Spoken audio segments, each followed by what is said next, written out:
अब हम अपने नेक्स्ट क्वेश्चन की तरफ आते हैं। ये भी एक एक्सप्लेनेशन वाला सवाल है, यानी इसमें एक्सप्लेनेशन मांगी हुई है। आइए क्वेश्चन को देखते हैं कि क्वेश्चन में क्या है और इसको किस तरह हल किया जा सकता है। पिछले क्वेश्चन में हमने देखा था कि राइट इन डिटेल लिखा हुआ था, इस क्वेश्चन में एलैबोरेट लिखा हुआ है।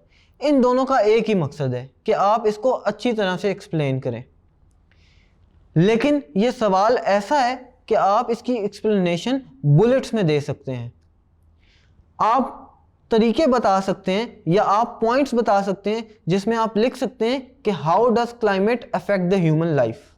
इसमें आपके पास जितने भी पॉइंट्स हैं उनको आप बुलेट्स में लिखिए। फॉर एग्जांपल, क्लाइमेट किस तरह इंसान की सोशल लाइफ को, इकोनॉमिक लाइफ को चेंज करता है या उसको अफेक्ट करता है, या वहाँ के रहने वाले लोग इससे किस तरह अफेक्ट होते हैं।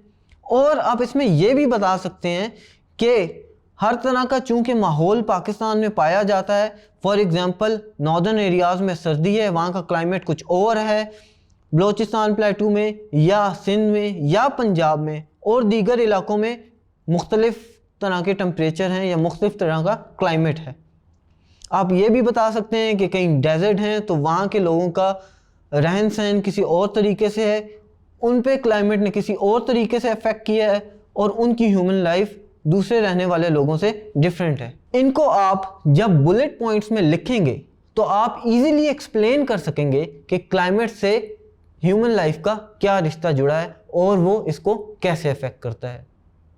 इसकी डिटेल वीडियो के लिए आप tutoria.pk की वेबसाइट पे लॉगिन भी कर सकते हैं।